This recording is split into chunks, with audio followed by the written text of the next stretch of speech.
We welcome you to the Divine Connection.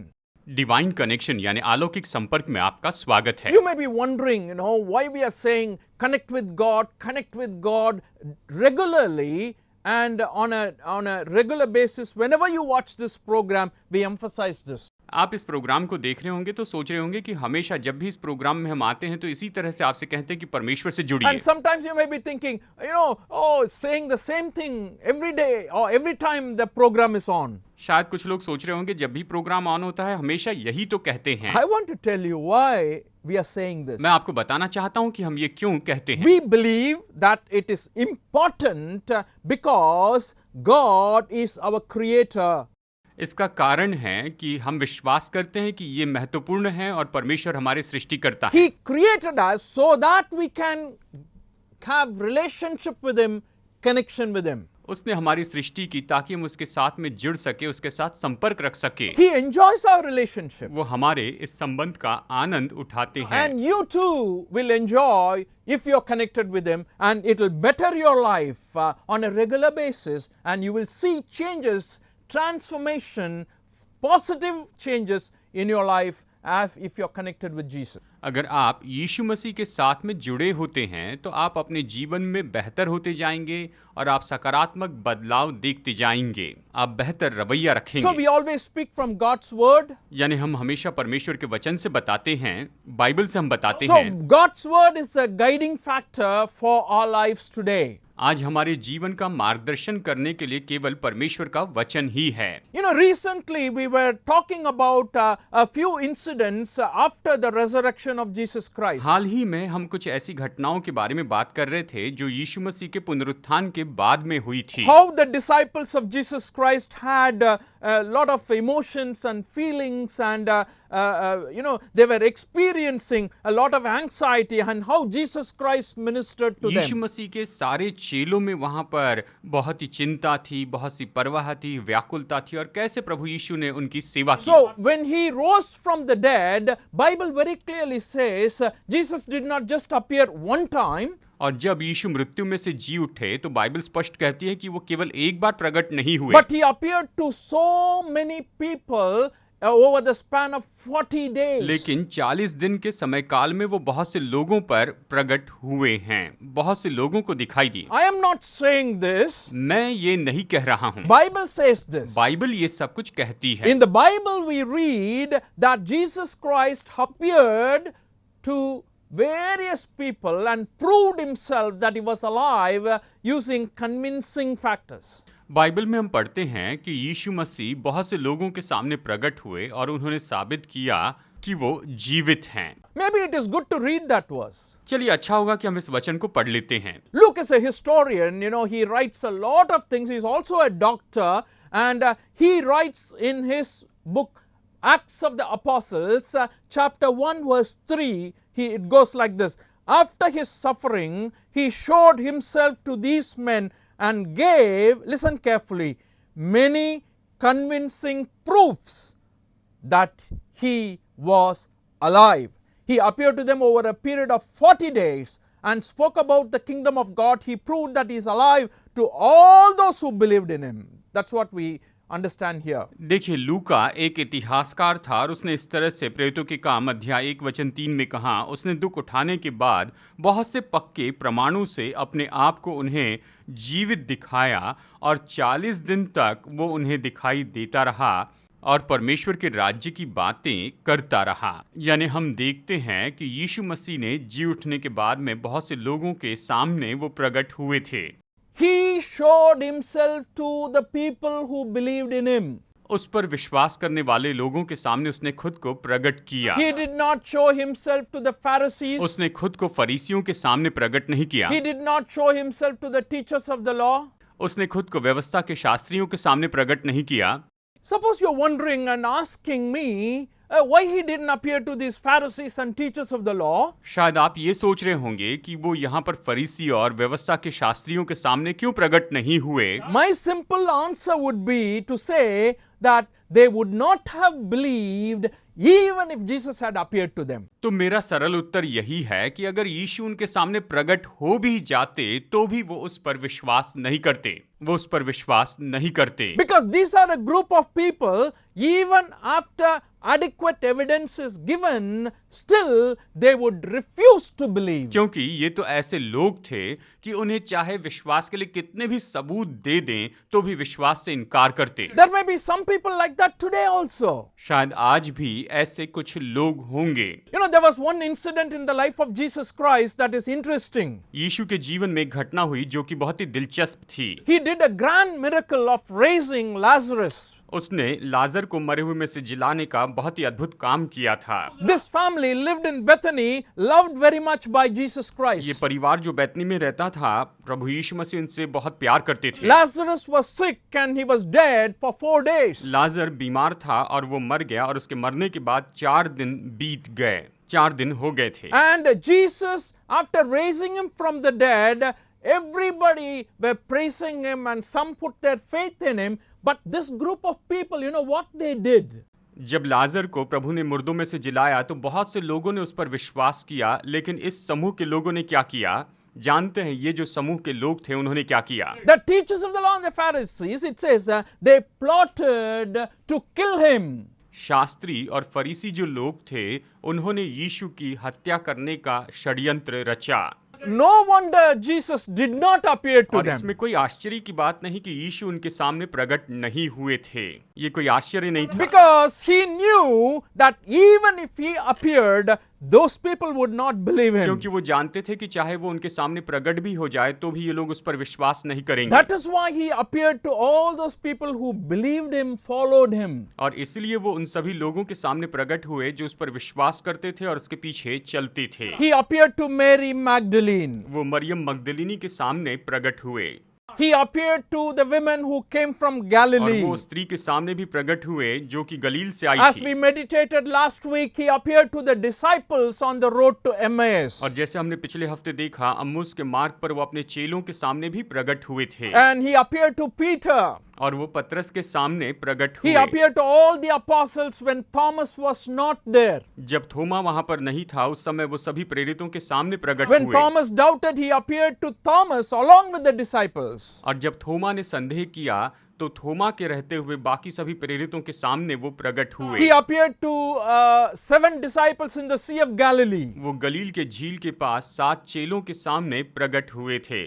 And once he appeared to 500 people at the same time or one time. और एक बार तो ऐसा हुआ कि एक ही समय में वो 500 लोगों के सामने प्रकट हुए थे। 1 Corinthians 15:6 says like that. पहला कुरिन्थियों अध्याय 15 वचन 6 ये कहता है। And then he appeared to James, the brother of Jesus और Christ. फिर वो याकूब यानी यीशु के भाई के सामने भी प्रकट हुए And थे। then he appeared to his disciples during ascension. और फिर स्वर्गारोहण के समय वो अपने चेलों के सामने प्रकट हुए थे। Oh, what I'm trying to tell you अब now, मैं आपको क्या बताने की कोशिश कर रहा I'm हूँ? only trying to tell you clearly, convincingly, that Bible gives so many instances where Jesus revealed himself to people, proved himself to people that he was alive. मैं यही बता रहा हूँ कि बाइबल हमें ऐसी बहुत सी घटनाएं बताती हैं जहाँ पर प्रभु यीशु ने खुद को प्रकट किया, लोगों के सामने साबित करके दिखाया कि वो जीवित हैं, उसके सबूत उसने His दिए। ministry was not just happening when he was on earth physically before death. उसकी सेवकाई उसके मरने के पहले केवल इस पृथ्वी पर रहते हुए ही नहीं हुई। Today I want to share about the ministry of Jesus Christ after resurrection and how he ministers to us today. आज मैं आपको बताना चाहता हूँ कि पुनरुत्थान के बाद में यीशु मसीह की सेवकाई कैसी रही और आज भी वो कैसी अपनी सेवा करते And हैं। that is very, very important because sometimes we think, oh, he lived for 33 years and he died, he rose again, and that's all, his work is over. ये बहुत ही महत्वपूर्ण है क्योंकि हम सोचते हैं वो 33 साल तक जीवित रहे, उन्होंने अपनी सेवकाई की और उसके बाद वो मर गए। What has happened to Jesus after resurrection? पुनरुत्थान के बाद यीशु के साथ क्या हुआ? We told that he appeared for 40 हमने days. कहा कि 40 दिन तक वो लोगों पर प्रकट हुए And then what had happened was he ascended into heaven. और फिर उसके बाद में क्या हुआ? वो स्वर्ग में उठाए गए। And we need to understand, first of all, that right now Jesus Christ is seated at the right hand of the majesty in heaven. अभी हमें ये समझना होगा कि इस समय प्रभु यीशु मसीह महिमा में अपने पिता परमेश्वर के दाहिनी ओर हैं, वो वहां हैं। And what does that have to do with me? और उसका मेरे साथ में क्या संबंध My है? dear friends, there is a lot of things. मेरे प्यारे दोस्तों, ऐसी बहुत सी बातें You know, हैं। he is seated at the right hand of God. वो तो परमेश्वर के दाहिनी ओर बैठे हैं। The right hand of God is revealing the power of God. परमेश्वर का दाहिना हाथ ये तो परमेश्वर की सामर्थ को प्रकट करता है। He is seated at the right hand of God and he is very powerful.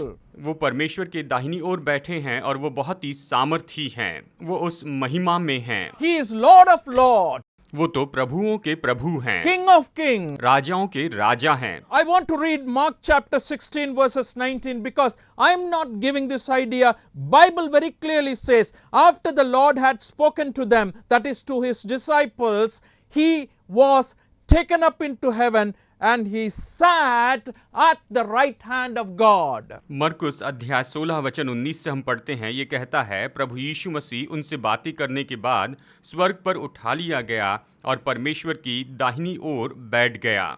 इस तरह ये वचन हमें बताता है। He went back to where he came from. वो जहां से आए थे वहां पर वापस लौट गए। The writer of Hebrews also in chapter 1:3 explaining the same thing. The Son is the radiance of God's glory and the exact representation of his being, sustaining all things by his powerful word. And after he had provided purification for sins, he sat down at the right hand of the majesty in heaven. इब्रानियों का लेखक इब्रानी 1:3 में कहता है, वो उसकी महिमा का प्रकाश और उसके तत्व की छाप है और सब वस्तुओं को अपनी सामर्थ के वचन से संभालता है। वो पापों को धोकर ऊंचे स्थानों पर महामहीन के दाहिने जा बैठा। इस तरह से ये इब्रानियों का लेखक हमें बताता है कि वो महामहीन के दाहिने जा बैठा। So after providing purification for sins, he rose again from the dead and sat down at the right hand of the majesty in यानी heaven. पापों के लिए शुद्धिकरण का प्रयोजन करने के बाद में वो स्वर्ग में उठा लिया गया और स्वर्ग में पिता परमेश्वर के दाहिने हैं। This honor is endowed on him for what he had accomplished when he was on जब earth. प्रभु यीशु मसीह इस पृथ्वी पर थे तो उन्होंने जो हासिल किया उसके लिए ये आदर उसे दिया गया। For all the things that he did when he was here. इस पृथ्वी पर रहते उसने जो कुछ भी किया उन सारे कामों के लिए, Because he gave up his glory. क्योंकि उसने अपनी महिमा का त्याग कर दिया था He came down as a और man. वो एक मनुष्य के रूप में पृथ्वी पर He आए। lived like a वो man. मनुष्य के जैसे दिखते थे। He humbled himself उसने खुद को नम्र कर दिया and became obedient to death, even death on a cross, according to Philippians 2:5-9. फिलिपियो 2:5 से 9 के अनुसार उसने मृत्यु, हाँ, क्रूस की मृत्यु भी सह ली।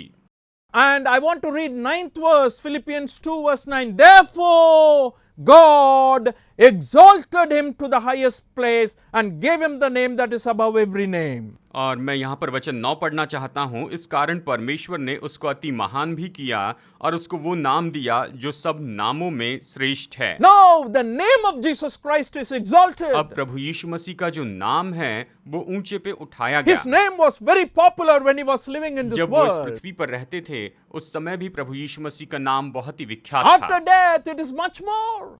और उसकी मृत्यु के बाद तो और ज्यादा विख्यात हुआ। The power of Jesus' name is available to you today. आज प्रभु यीशु मसीह के नाम की सामर्थ आपके लिए उपलब्ध When he है। rose again from the dead, his name, he says, all the knee will bow, every knee will bow, every tongue will confess that Jesus Christ is Lord. और जब वो मुर्दों में से जी उठे तो इस तरह से कहा गया कि यीशु के नाम में हर एक घुटना टिकेगा और हर एक जीभ उसका अंगीकार करेगी पिता परमेश्वर की महिमा के लिए। Friends, that's why Jesus Christ very boldly said, all authority in heaven and on earth has been given to me. और इसीलिए मेरे दोस्तों प्रभु यीशु मसीह ने बड़े साहस के साथ कहा कि इस पृथ्वी का और आकाश का सारा अधिकार मुझे दिया गया है। It is part of the great commission he gave to और us महान आज्ञा के भाग के रूप में उसने ये हमें भी दिया to है take the gospel to the ends of the कि earth. पृथ्वी की छोर तक हम सुसमाचार फैलाते जाएं, Oh, all the people must know Jesus Christ is Lord. ताकि सब लोग जाने कि यीशु मसीह ही प्रभु हैं। All the people must know that he is the only way for salvation. सारे लोगों को ये जानना है कि उद्धार के लिए केवल वही एकमात्र मार्ग है। And that is what he is trying to tell us. वो हमें यही बताने की कोशिश करते You हैं। know, he ascended into heaven and he was seated at the right hand of the majesty in heaven. वो स्वर्ग में उठा लिए गए और स्वर्ग में वो महामहीन की दाहिनी ओर बैठे हैं। When you confess that this Jesus Christ is Lord and Savior, then you can be saved. जब आप ये अंगीकार करते हैं कि यही यीशु मसीह आपके प्रभु हैं और आपके उद्धारकर्ता हैं, तो आप उद्धार प्राप्त करते हैं। I want to read a verse from the book of Romans chapter 10 verse 9. Romeo अध्याय 10 वचन 9 में यहाँ पर पढ़ना चाहता It हूँ। says that if you confess with your mouth Jesus is Lord and believe in your heart that God raised him from the dead, you will be saved. कि यदि तू अपने मुंह से यीशु को प्रभु जानकर अंगीकार करे और अपने मन से विश्वास करे कि परमेश्वर ने उसे मरे हुए में से जिलाया, तो तू निश्चय उद्धार पाएगा। You need to confess, you need to believe that this Jesus Christ is Lord. आपको अंगीकार करना होगा, विश्वास करना होगा कि यही प्रभु यीशु मसीह प्रभु हैं। That is why he is risen from the dead. और इसीलिए वो मुर्दों में से जी उठे हैं And he is seated at the right hand of the majesty in heaven. और वो स्वर्ग में महामहीन के दाहिनी ओर बैठे हैं। You can call him Lord today. आज आप उसे प्रभु कह सकते हैं। You know, it is a choice that he gives to everybody. देखिए, ये ऐसा चुनाव है जो वो सभी को देते हैं। Some of you who are watching this program may have already accepted him as Lord and इस Savior. प्रोग्राम को देखने वाले आप में से कुछ लोगों ने शायद उसे पहले अपने प्रभु और उद्धारकर्ता के रूप में स्वीकार कर But लिया। there may be many others who are watching this program who knew about him or who knows about him and yet did not give yourself to his lordship. लेकिन आप में से ऐसे भी कुछ लोग होंगे जो जानते हैं कि वो उद्धार करता है, लेकिन आपने अब तक उसके प्रभुत्व में अपना समर्पण नहीं किया है। But I want to tell you, there is going to be a day, every knee is going to bow down and accomplish this one statement, Jesus Christ is Lord. लेकिन मैं आपको बताना चाहता हूं कि हर एक घुटना टिकेगा और हर एक जीभ ये अंगीकार करेगी कि यीशु मसीह ही प्रभु हैं, ये मानेंगी। So, Jesus Christ is seated at the right hand of the majesty in heaven. यानी प्रभु यीशु मसीह स्वर्ग में महामहीन के दाहिनी ओर बैठे हैं, वो परमेश्वर के दाहिनी ओर बैठे हैं। After resurrection that happened. पुनरुत्थान के बाद में ये हुआ है। One more thing that is very importantly, transforming or changing our lives after resurrection is the blessing of the Holy Spirit in the lives of believers. पुनरुत्थान के बाद में एक और बड़ा बदलाव जो हमारी जिंदगी में आता है वो है कि हम अपने जीवन में पवित्र आत्मा की आशीष प्राप्त करते हैं। हमारे जीवन में पवित्र आत्मा की आशीष होती You है। know, it can happen or it could have happened only after the ascension, only after the resurrection. ये केवल प्रभु यीशु मसीह के उठाए जाने के बाद में ही होना था। And New Testament believers have this privilege. और नए नियम के विश्वासियों के पास में ये सौभाग्य था। The resurrection gave us the privilege, and the ascension kind of started this when the Spirit of God could come and indwell in our hearts. यीशु के पुनरुत्थान के बाद जब वो उठाए गए, केवल तभी ये संभव हो सका कि परमेश्वर का पवित्र आत्मा आकर हम में वास करें और वो हम में निवास करें। And this blessing is something that happened after resurrection. और ये तो ऐसी आशीष है जो कि पुनरुत्थान के बाद में हुई है। In the book of Acts chapter 2, when Peter was preaching, after Jesus' resurrection, in his first preaching, one of the things he clearly emphasized is when the people asked, what should I do to be saved, or what should we do to be saved? यीशु के पुनरुत्थान के बाद प्रेरितों के काम अध्याय 2 में जब पतरस ने प्रचार किया, तो उसके पहले संदेश के बाद लोगों ने पूछा, हमें उद्धार पाने के लिए क्या करना चाहिए? He said, repent and be baptized, every one of you, in the name of Jesus Christ, and you will receive the gift of the Holy Spirit. तब उसने कहा कि तुम अपने पापों से मन फिराओ, यीशु पर विश्वास करो और यीशु मसीह के नाम में तुम बपतिस्मा लो, तब तुम पवित्र आत्मा का वरदान पाओगे, इस तरह उसने कहा। But this has been something that we are expecting for a long time. यानी ये तो ऐसी बात थी जिसके लिए काफी समय से हम अपेक्षा कर रहे थे। The Jewish people were expecting this. यहूदी लोग इसकी अपेक्षा कर रहे थे। It was promised by Joel. Joel ने इसकी भविष्यवाणी करके प्रतिज्ञा की थी। There was a prophet in the Old Testament who by the name of Joel, he prophesied in the book of Joel chapter 2 verses 28 to 29, and I will pour out my spirit on all people, all my people, your sons and daughters will prophesy, your old men will dream dreams, your young men will see visions. Even on my servants, both men and women, I will pour out my spirit in those days. पुराने नियम के भविष्यवक्ता योएल ने योएल अध्याय 2 वचन 28 और 29 में ये भविष्यवाणी की थी। उन बातों के बाद मैं सब प्राणियों पर अपना आत्मा उंडेलूंगा, तुम्हारे बेटे बेटियां भविष्यवाणी करेंगी और तुम्हारे पुरनिये स्वप्न देखेंगे और तुम्हारे जवान दर्शन देखेंगे, तुम्हारे दास और दासियों पर भी मैं उन दिनों में अपना आत्मा उंडेलूंगा। इस तरह से परमेश्वर ने प्रतिज्ञा की थी कि मैं सब पर अपना आत्मा उंडेलूंगा। Why I am connecting the post-resurrection ministry of Jesus Christ with the Holy Spirit is because of this one important verse in the Gospel of John. यूहन्ना रचित सुसमाचार में एक महत्वपूर्ण वचन के कारण मैं यीशु मसीह के पुनरुत्थान के बाद की सेवकाई को पवित्र आत्मा के साथ में इसीलिए जोड़ रहा हूँ। In the Gospel of John 7th chapter verses 38 to 39, यूहन्ना रचित सुसमाचार अध्याय 7 वचन 38 और वचन 39 कहता the है, truth that is revealed is very, very clear.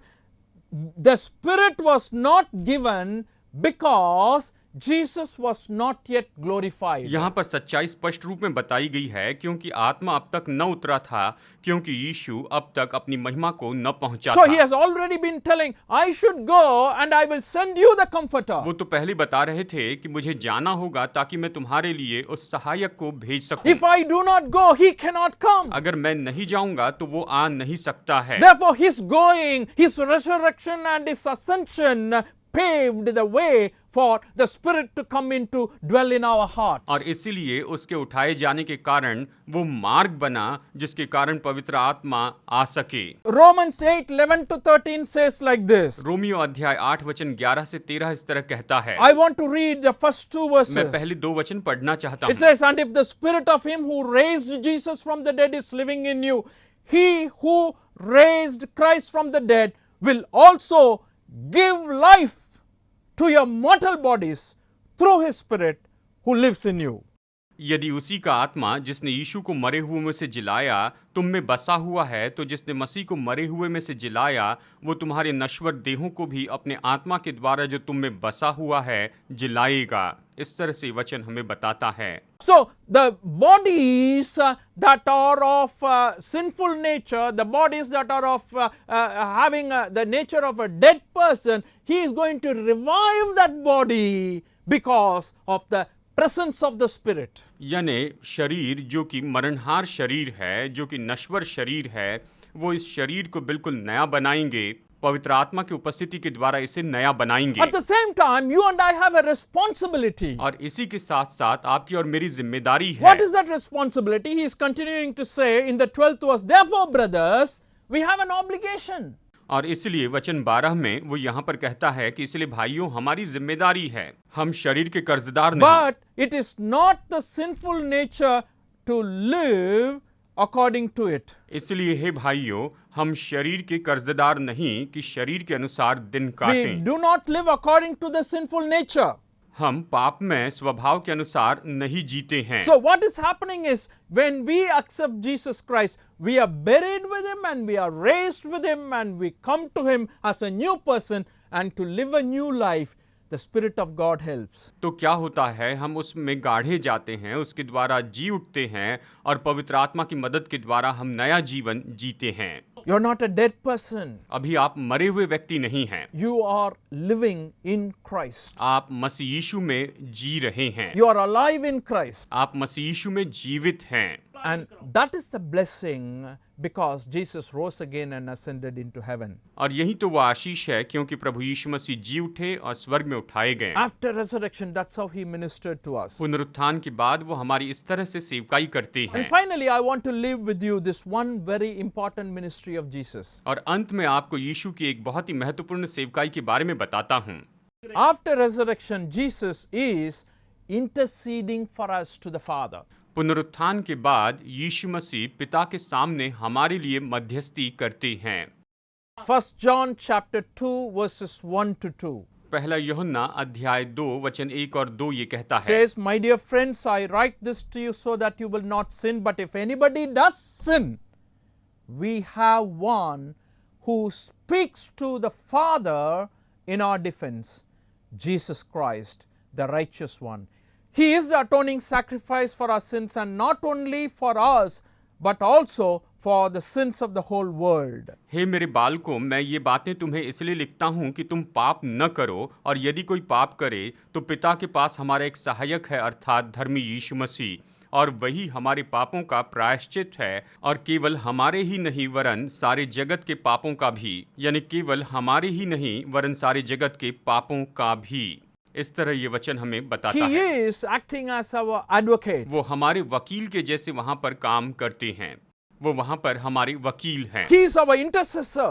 वो हमारे मध्यस्थ हैं, And he's talking to God on our behalf. और वो हमारे बदले में परमेश्वर पिता से बातें करते And हैं। nobody can find fault in you because all your sins have been washed away on the cross of Calvary. और आप में कोई भी गलती नहीं ढूंढ सकता है क्योंकि आपके सारे पाप कलवरी के क्रूस पर धो दिए गए हैं, And those sins were washed away और वो completely. पाप तो पूरी तरह से धो दिए गए हैं। When you believe in Jesus Christ and accept Him as Savior, your past, your present, and your future sins have been washed away. प्रभु यीशु मसीह पर विश्वास कीजिए, उसे उद्धारकर्ता स्वीकार कीजिए, तो आपके वर्तमान काल, भूतकाल और भविष्य काल के पाप धो दिए जाएंगे। And that is the assurance He gives to you. और यही तो वो शाश्वती है जो वो हमें देते हैं, And that's why nobody can accuse you. और इसीलिए कोई आप पर दोष नहीं लगा सकता है। Romans chapter 8 verses 33 to 34. We need to read that verse. Romeo अध्याय 8 वचन 33 और वचन 34 हमें ये पढ़ना ही होगा। Who will bring any charge against those whom God has chosen? It is God who justifies. Who is he that condemns? Christ Jesus, who died, more than that, who was raised to life. It is at the right hand of God and is also interceding for us. परमेश्वर के चुने हुओं पर दोष कौन लगाएगा? परमेश्वर ही है जो उनको धर्मी ठहराने वाला है। फिर कौन है जो दंड की आज्ञा देगा? मसीह ही है जो मर गया वरन मुर्दों में से जी उठा और परमेश्वर की दाहिनी ओर है और हमारे लिए निवेदन भी करता है, यानी वो हमारे लिए निवेदन करता My है। dear friends, what I'm trying to tell you is what Jesus is doing for us today at the right hand of the Father gives us confidence to come to Him. मेरे दोस्तों, मैं यही बता रहा हूँ कि यीशु मसीह आज पिता परमेश्वर के दाहिनी ओर जो कुछ भी करते हैं उसके कारण हमें भरोसा होता है कि हम उसके पास में आए। We can approach the throne of grace with confidence. हम बड़े हियाव के साथ में अनुग्रह के सिंहासन के पास आ सकते हैं। He already paid whatever is due for my sins. मेरे पापों के लिए जो भी दाम चुकाना था उसे प्रभु यीशु मसीह ने चुका दिया He है। washed away completely all the sins and its effects on me. उसने सारे पापों को और पापों के सारे परिणामों को मेरे ऊपर से निकाल दिया है। That's why I trust in Him and I go to Him and I say, "Oh Lord, I belong to you and I want to live for you." और इसलिए मैं उस पर भरोसा करता हूँ, उसके पास में जाता हूँ और कहता हूँ कि प्रभु मैं आपका हूँ, मैं आप पर भरोसा करता हूँ। Jesus understands you today. यीशु मसीह आज आपको समझते हैं। His ministry was not just done 2000 years ago. उसकी सेवकाई ऐसी नहीं कि जो 2000 साल पहले ही की गई थी। I want to tell you, after resurrection, today He is ministering to you. मैं आपको बताना चाहता हूं कि पुनरुत्थान के बाद आज भी यीशु आपकी सेवा करते हैं। And if you have experienced God's power in your life, feel free to share with us.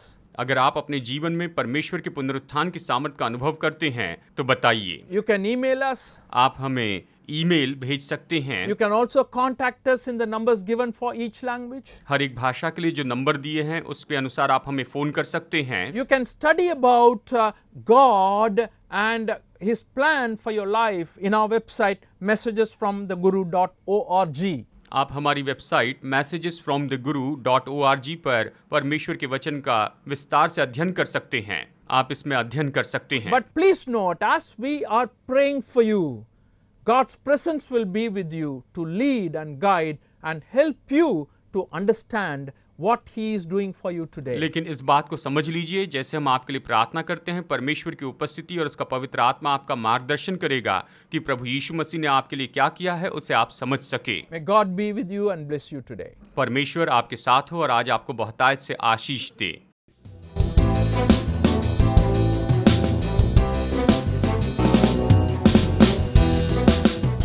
Study the Word of God in a private and personal way through our online study website. Contact number